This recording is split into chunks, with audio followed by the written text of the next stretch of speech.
Zaza dilinin tarihi gelişimi üzerine bilgi vermeye çalışacağım. Konu görüldüğü gibi İrani diller familyası ve sınıflandırılması, Zaza dilinin İrani diller familyasındaki yeri, tarihi fonoloji, tarihi morfoloji, Zazacanın yeni İrani dillerle karşılaştırılması, dil ve lehçenin tanımı, etnik sorunlarda diller politikası konusuna değineceğim. İrani diller familyasının sınıflandırılması. İrani diller familyası Hint-Avrupa diller familyasının bir dalı olup Hint ve diğer Hinto-Cermen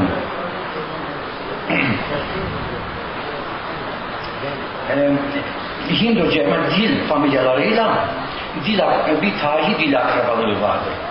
İrani diller familyası toplam olarak 40 dilden ibarettir ve Zazaca da bunlardan birisidir.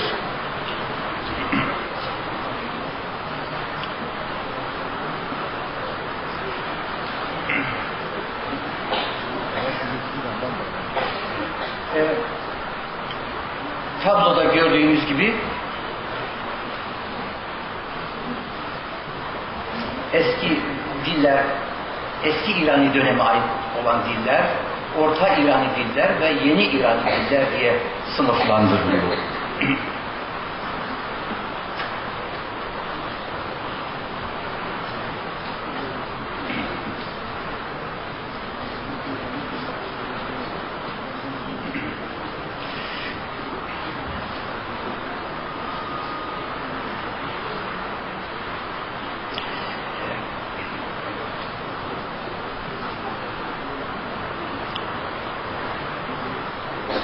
İrani dillerin bugün konuşulduğu sahalar şu kartta görülmektedir. Toplam olarak bahsettiğim bu 40 dil İran'ın büyük kısmı İran'da konuşulmakta. Diğer bir kısmı ise Afganistan ve Pakistan'da konuşulmaktadır.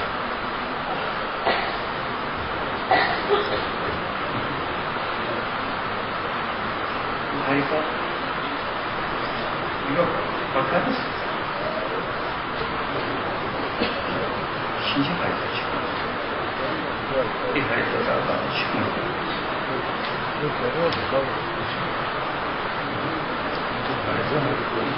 Neyse. Tamam.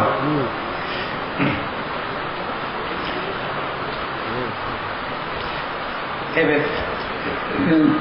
İrani dilleri konuşma sahasına baktıktan sonra bir de Zazacan'ın yayılma alanına bir bakalım. Türkiye içerisinde gördüğünüz gibi doğu kısmında ve birçok vilayette konuşulmaktadır. Batıda Sivas'tan, kuzeyde Erzincan'dan, güneyde Diyarbakır'a kadar ve Muş'a kadar kısmen konuşulmaktadır Zazaca. Daha detaylı bir karta bakacak olursak şunu görebiliriz.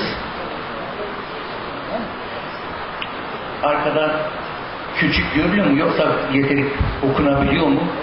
Galiba zor okunuyor arkada.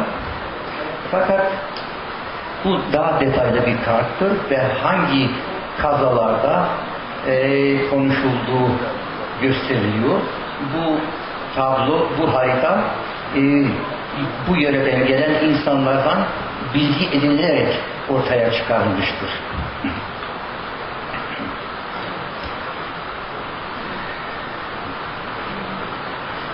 Zazacan'ın İrani diller familyasındaki yeri konusu. Zazacan'ın bilimsel araştırması 1856'da başlıyor ki bugün 155 yıllık geçmişi olan bir araştırma tarihine bakabiliriz. O dönemde Avrupa'da dillerin araştırılması ve dil bilimi temelinin atılması için yoğun girişimler yapılmaktaydı. 1856 yılında Rusya'nın Petersburg Bilimler Akademisi Şark dilleri üzerine bilgi edinmek amacıyla Roslavl'da bulunan savaş esirlerinden dil kayıtları yapması için Peterler'i görevlendirmiştir. Peteler 11 hafta kendileriyle beraber kalmıştır. Leyk'in verdiği bilgiden anlaşıldığına göre aralarında en az 3 Zazaca konuşmacı vardı. Palu'nun Hasan köyünden gelme Hasan, Hiyemi'den gelme Ali ve adı verilmeyen bir Dersimli. Leyk'in baş kaynağı Zaza Hasan'dı. Palulu Hasan'dan kaydedilip yayınlanan Zazaca metinler şundan oluşuyor: cümle listeleri, 3 masal ve Zaza aşiretlerin kavgaları. Kendisi ayrıca 10 Zazaca türkü kaydetmiştir. 8'i Hasan'dan, 2'si Ali'den. Fakat bunlar şimdiye kadar yayınlanmamıştır.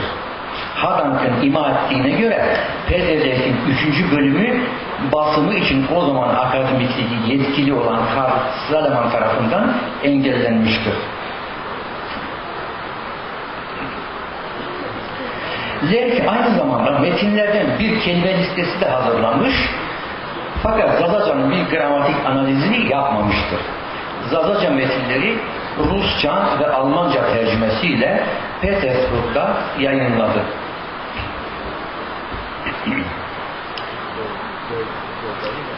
Bu başlangıç döneminde Zazaca, Farsça ve Kurmanca üzerine küçük çaplı dil materyalinin mevcut olmasına rağmen eksik gramatik bilgilerden dolayı bu diller birbirinden ayırt edilememişti. Bu nedenle Lerk sözlüğe kaydedilen ve A ve İ ile biten 11 dişil kelimenin gramatik cinsiyetini fark etmemiştir. Mesela aşme, kerge, kalk, keyna, manga gibi. Avusturyalı dil bilimci Friedrich Müller de Zazaca'nın gramatik cinsiyeti ayırt ettiğini fark etmemiştir. Ayrıca Zazaca ile Kurmanca'nın Farsça'nın birer lehçesi olduğunu sanmış, fakat bunun bir yanılgı olduğu sonradan ortaya çıktı.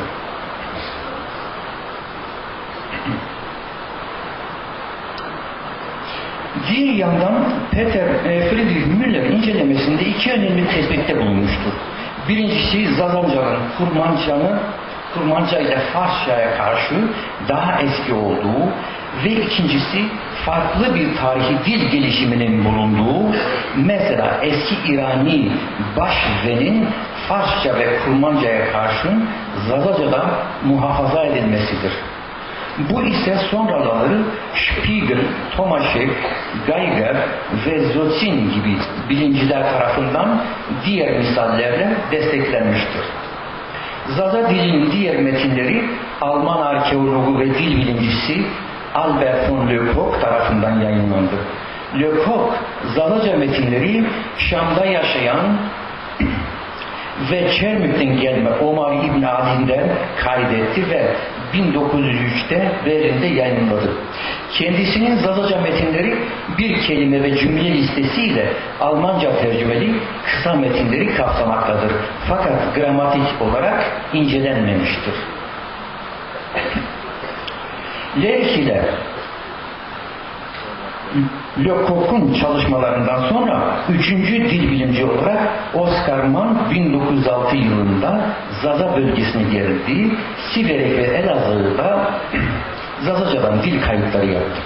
Aynı zamanda ilk olarak Zazaca'nın gramatik yapısını inceledi. Gramatik analizinin sonucunu Siverek'ten Prusya Bilimler Akademisi'ne gönderdiği 4 Haziran 1906 tarihli mektubunda şöyle bildiriliyor. Daha evvel de tarafından savunulan görüş tasdik edildi.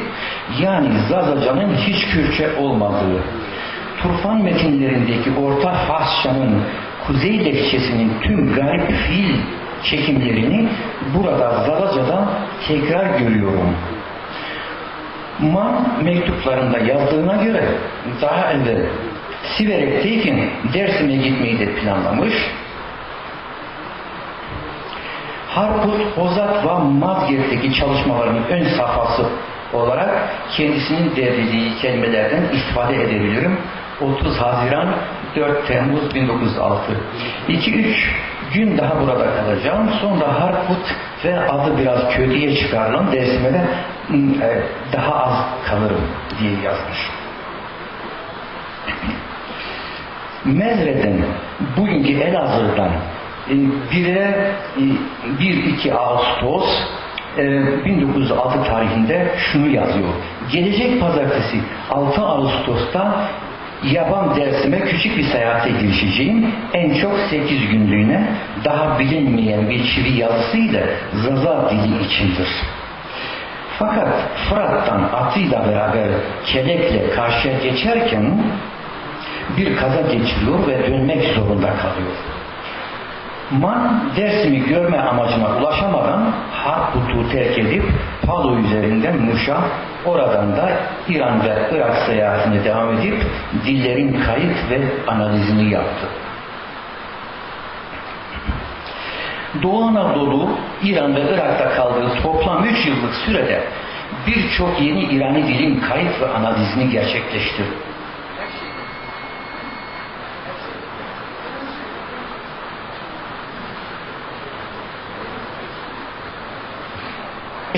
Her şeyden önce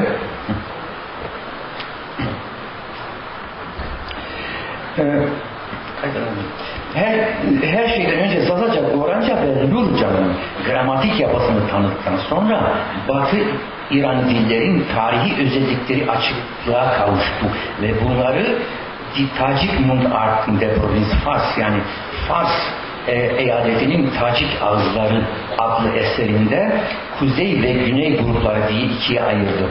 Man'ın attığı bu Batı İrani dillerin tarihi sınıflandırma temeli İranistikte günümüze kadar halen geçerlidir. O zamana kadar yanlış olarak sanıldığı gibi Zazaca'nın katiyen Kürtçe olmadığını başta Man bilimsel olarak ispat etti ve Kuzeybatı diller grubuna dahil olduğunu ortaya koydu.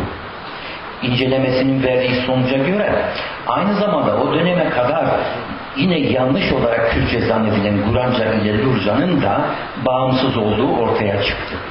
Guranca Kuzeybatı ve Lurca Güneybatı dil grubuna aittir. Man, Kurmanca, Soranca, Mukrice'yi birer bağımsız dil olarak Kuzeybatı dil grubunun yanında özel bir grup olarak sınıflandırdı.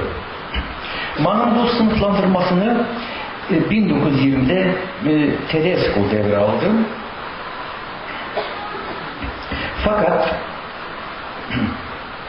Hadank'ın tenkit ettiği gibi bu diller hakkında bilgi sahibi olmadan ve açık bir gerekçe göstermeden değiştirerek Kurmanca ile Soranca'yı da Kuzeybatı dil grubuna kattı. Man'ın ölümünden sonra Prusya Bilimler Akademisi Hadank'ı onun eserini tamamlaması için görevlendirdi. Hadank, Man'ın dil kayıtlarını büyük titizlikle işledi ve 1932'de ilk Zazaca grameri yayınladı. 398 sayfa. Böylece o zamana kadar araştırmada ihmal edilen bu dilin layık değeri verildi. Zaza biliminin temelini atma ve uluslararası düzeyde kabul ettirme Alman bilimcileri Oskar Mann ile Karl Hadank'ın büyük hizmeti sayesindedir.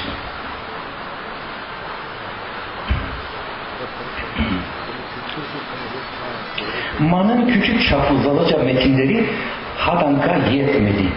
Zazaca araştırmasını genişletmek için daha zengin dil materyali elde etmeyi planlıyordu.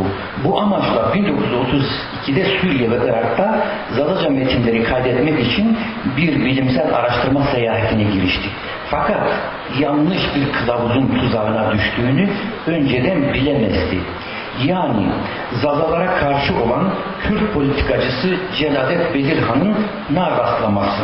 Ancak bir zaman sonra bunun farkına varıyor ve not defterine şunu yazıyor. Emir Zazaları Kürt sayıyor ve hepsini Kürtleşmiş olarak görmek istiyor. Benim Zazaca'ya bu kadar ilgi göstermem pek hoşuna gitmiyor. Zaza dediğinin dil tarihindeki yeri Mann'dan sonra Hadank, Tedesco, Morgenstern'e, Oransky, Windfuhr, Rastorguyeva ve Gipper diğer bilimciler tarafından incelenmiş ve aynen tespit edilmiştir.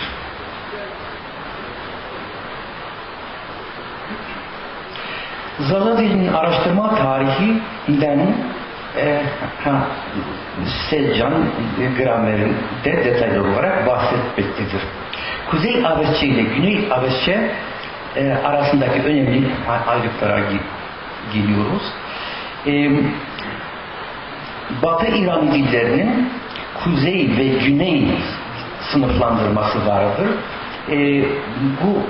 Bu konuda Avesçe kuzey dil grubuna, Farsça ise güney dil grubuna girmektedir. Bunu tabi tarihi belgeler, dil belgelerine dayanmaktadır bu tespitler ve dillerin sınıflandırması da bu temel üzerinden yapılmaktadır. Mesela bilmek kelimesini ele alırsak eski İranca'da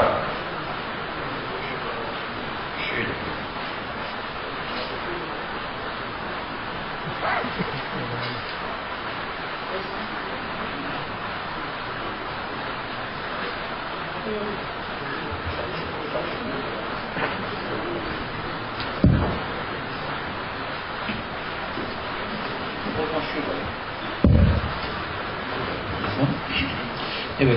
Mesela bir misal vereyim. Eski İrancadan zana diye bahsedilir. Avesçe'de fiil kökü zan olarak geçiyor.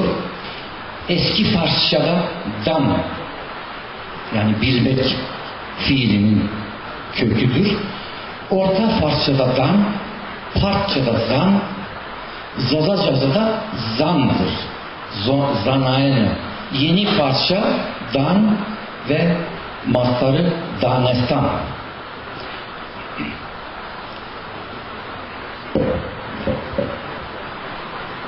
Bu kuzey-güney ayrılığı olan Z'de Orta İrani döneminde de devam ediyor. Kuzeyli Parça'da Zan ve güneyli Orta Farsça'da Dan, yeni İrani döneminde bu tarihi dil karşıtlığı Zazaca'da da Zan, Zanayene ve yeni Farsça'da tanışma görünmektedir. Bundan bahsettik. Bu kısa bir misaldir. Tabi bu misaller daha da çoğaltılabilir. Bununla demek istiyorum ki dil biliminde dil kayıtları temelinde bu tespitleri yapılmaktadır ve dillerin tarihi gelişmesi ve sınıflandırılması bu temele dayanarak yapılmaktadır.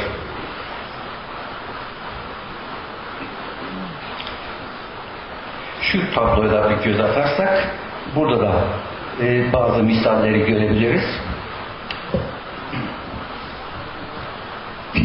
Evet, burada yine aynı misal. Bilmek fiili eski İranca'da, Avesçe'de, eski Farsça, Orta Farsça, Partça,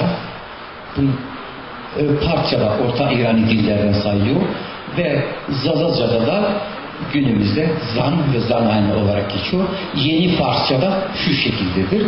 Diğer başka bir örnek verirsek bu da ben kelimesi. Bu enteresan bir kelimedir.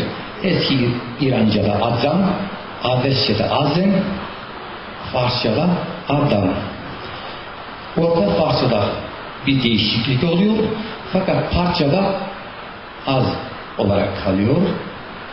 Zazaca'da bakıyoruz, Partça'yla bir yakınlığı bulunmaktadır. Yeni Farsça'da ise o eski kelime kalmamıştır. Onun yerine bu kelime yerini almıştır. Bu misaller daha da devam ediyor. Kalp kelimesinde de aynı özellik vardır. El kelimesine bakarsak yine aynı neticeleri görüyoruz. Bir de 3 kelimesini, 10 kelimesini ve oğul kelimesini mukayese edersek ve tarihi gelişimini izlersek dillerin ne şekilde değişime uğradığı ortaya çıkıyor.